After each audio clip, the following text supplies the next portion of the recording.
Hello friends, in the second part of the Health is Well, today we are here to learn the many types of the name of the disease and ailments and the body condition.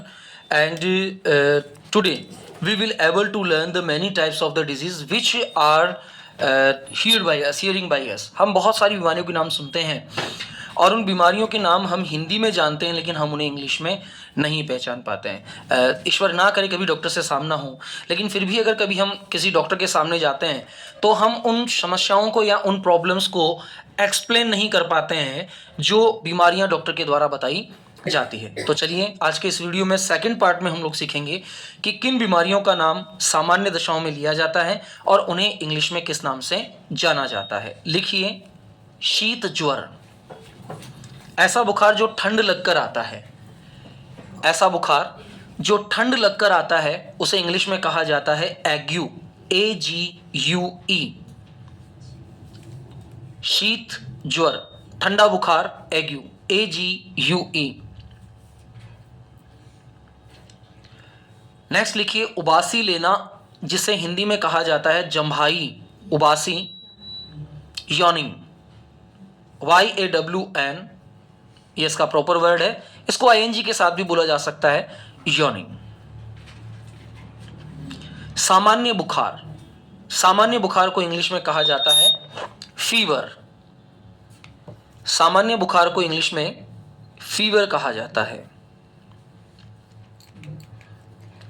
ठंड लगना, chill, CHILL, chill यानी ठंड। अगर ठंड लग चुकी है तो वो हो जाएगा कोल्ड। जो प्रॉपर सिम्टम है कोरिजा यानी कि जुकाम का। डकार, जब आप खाना खाते हैं तो खाना खाते समय कुछ एयर आपके पेट में चली जाती है और वही एयर जब बाहर निकलती है तो एक विशेष प्रकार की ध्वनि होती है जिसे हम हिंदी में क्या कहते हैं, डकार। डकार को इंग्लिश में कहा जाएगा belching, BELCHING, belching, BELCHING, belching यानी डकार। थूक, थूक को इंग्लिश में कहा जाता है स्पिटल, SPITTLE।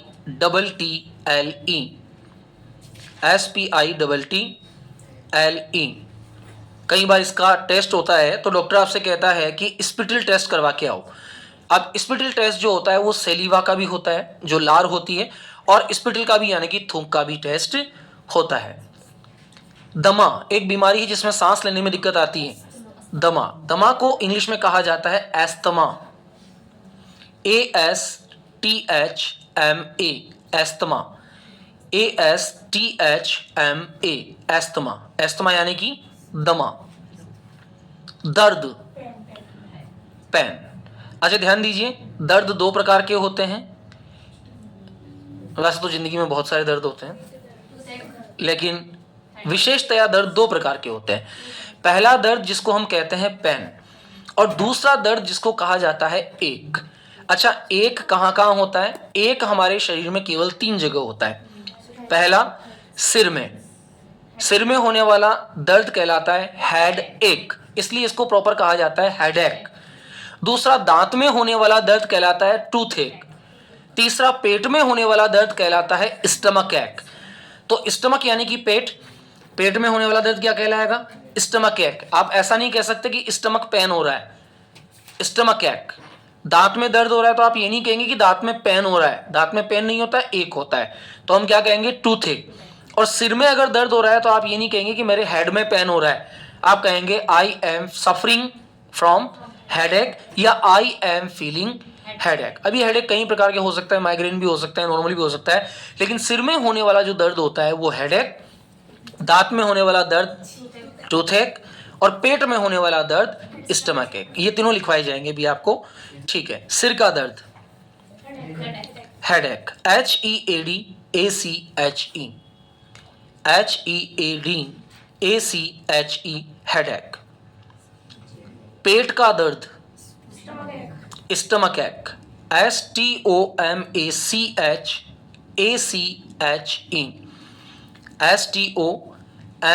STOMACHE,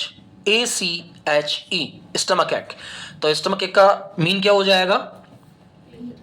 पेट दर्द। दस्त लगना,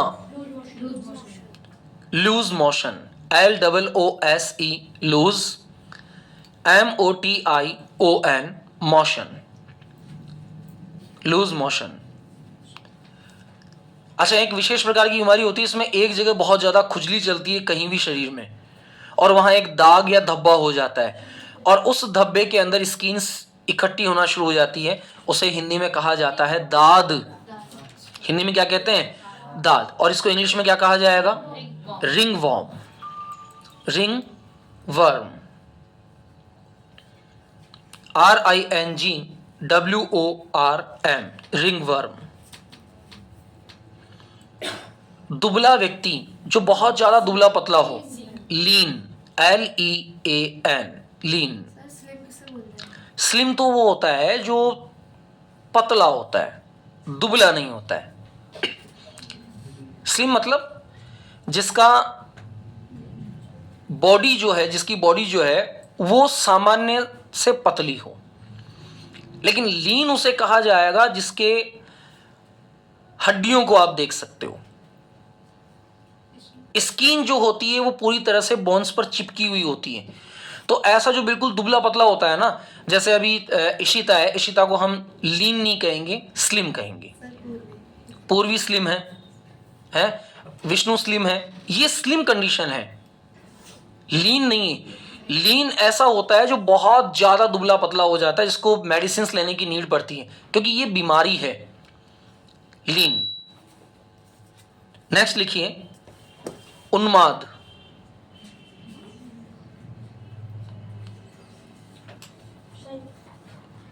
उन्माद, उन्माद मतलब होता है ऐसा पागलपन जिसको ठीक नहीं किया जा सके। क्या कहा जाएगा ऐसे पागलपन को? साइकोसिस, PHYCHOSIS,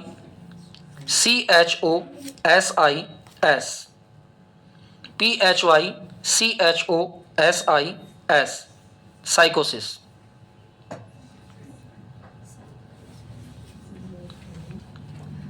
साइकोसिस, हैव डन इट? चलिए नेक्स्ट लिखिए, दूरदृष्टि। ऐसा व्यक्ति जिसको दूर का नहीं दिखता हो, long sightedness, LONG long, SIGHTEDNESS,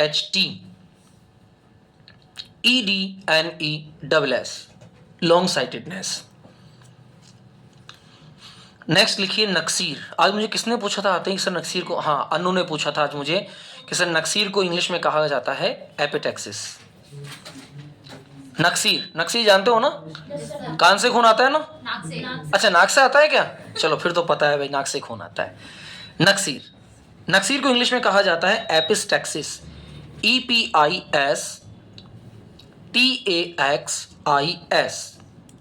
epistaxis. बोल के देखो एक बार, जोर से बोलो। चलो बढ़िया, किसी ने ये नहीं कहा जोर से बोलो जय माता की। EPISTAXIS,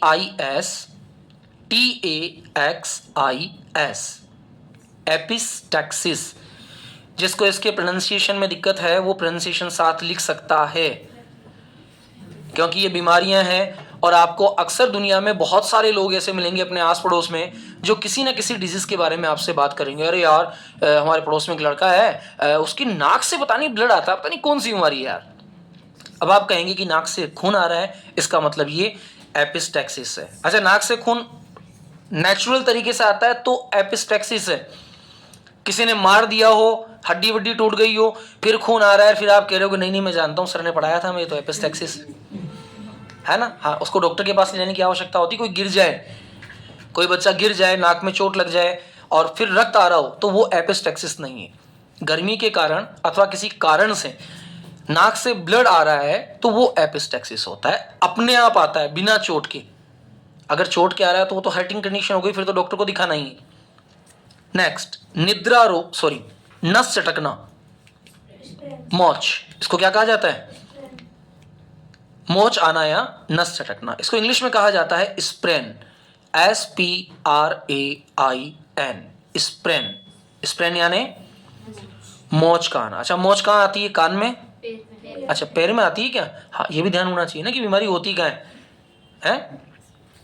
ईशांत, ध्यान रखना बीमारी कहाँ होती है, ठीक है ना? क्या कहते हैं आँख को? अरे वेरी गुड, डन। नेक्स्ट लिखिए निद्रा रोग। निद्रा रोग, इंसोम्निया तो अनिद्रा रोग है। Narcolepsy, very good. ऐसा व्यक्ति जिसको 24 घंटे सोना दिखता हो, narcolepsy, NARCOLEPSY, narcolepsy. Narcolepsy mean निद्रा रोग, नींद की बीमारी। नींद न आना, ऐसा व्यक्ति जिसको नींद ही नहीं आती है, जो पूरी रात जागता रहता है, इंसोम्निया, INSOMNIA,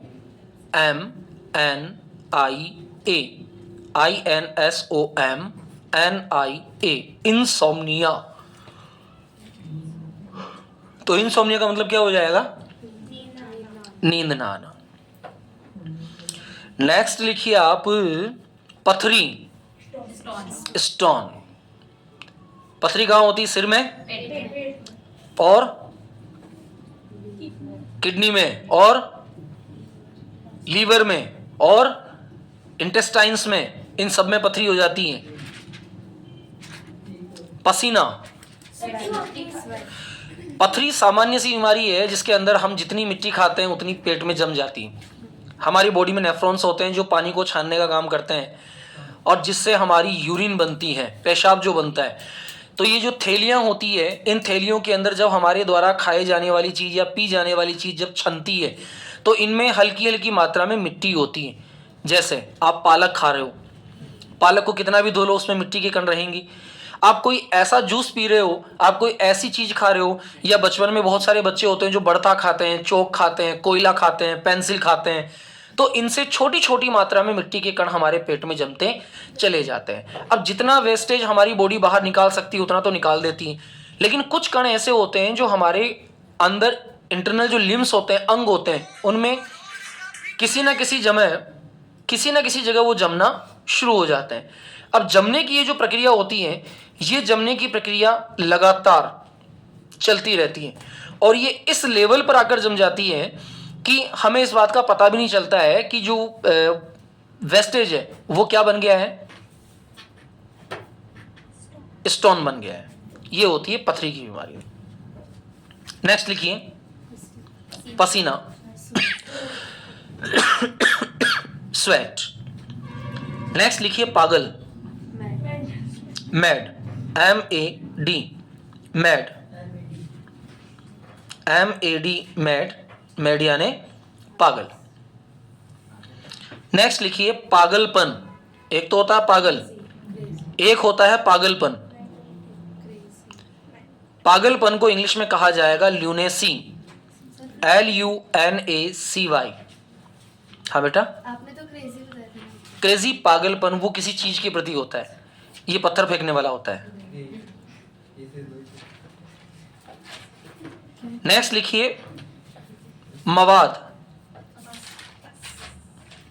मवाद को इंग्लिश में क्या कहा जाएगा?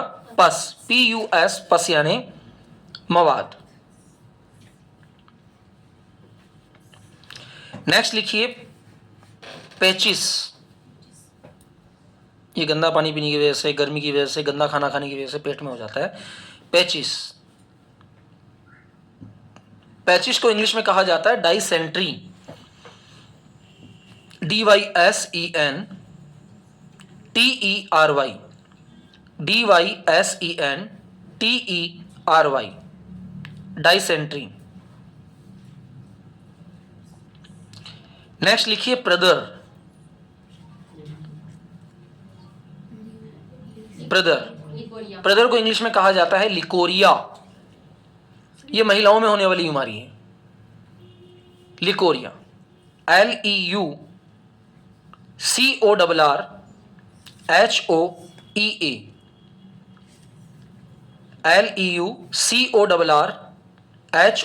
LEUCORRHOEA, लिकोरिया, सर फिर से LEUCORRHOEA,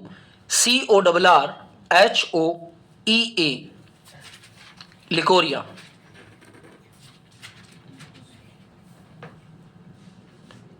प्यास लगना, थ्रस्ट, THIRST,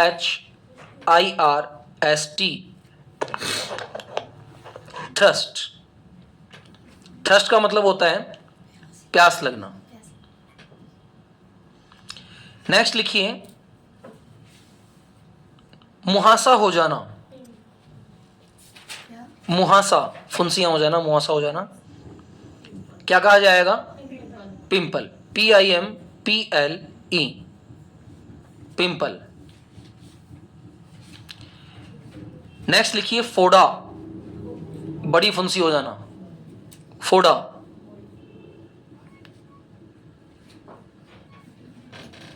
इसे इंग्लिश में कहा जाता है boil, BOIL, boil, BOIL,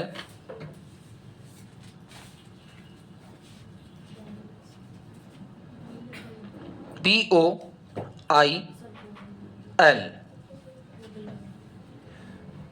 boil हो गया। नेक्स्ट लिखिए बवासीर,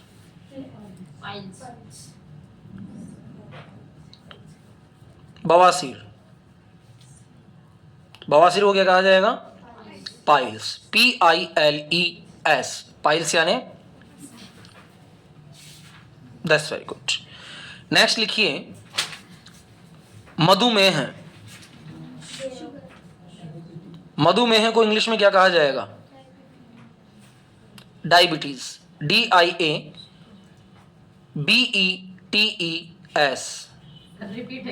DIABETES, डायबिटीज।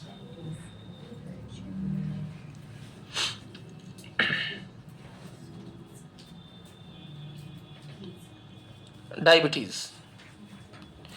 नेक्स्ट लिखिए बोना, कई लोग होते हैं ना बोने रह जाते हैं, बोना, बोने को इंग्लिश में क्या कहा जाएगा? ड्वार्फ, DWARF, ड्वार्फ, ड्वार्फ यानी बोना, DWARF, ड्वार्फ, ड्वार्फ यानी बोना। नेक्स्ट वर्ड लिखिए भगंदर, भगंदर, क्या कहते हैं भगंदर को इंग्लिश में? Fistula, FISTULA। मंदाग्नि, लेक ऑफ एपेटाइट, भूख नहीं लगना। बहुत से लोग होते हैं ना हमारे से बच्चे, ये नहीं खाना, वो नहीं खाना, भूख नहीं है, नहीं खाऊंगा, तो ये एपेटाइट नामक बीमारी होती है।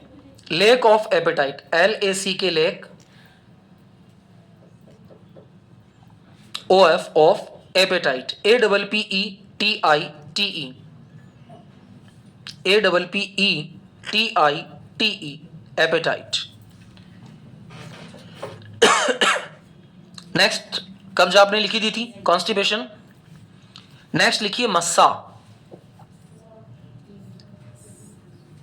कौन जानता है मस्से को इंग्लिश में क्या कहा जाता है?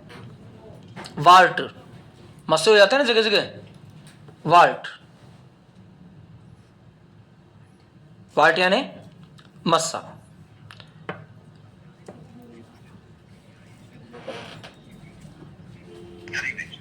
नेक्स्ट लिखिए मिर्गी, मिर्गी जानते हो ना, एपिलेप्सी, EPILEPSY,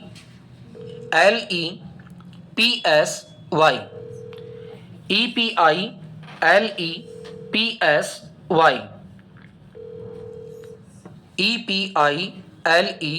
EPILEPSY, एपिलेप्सी।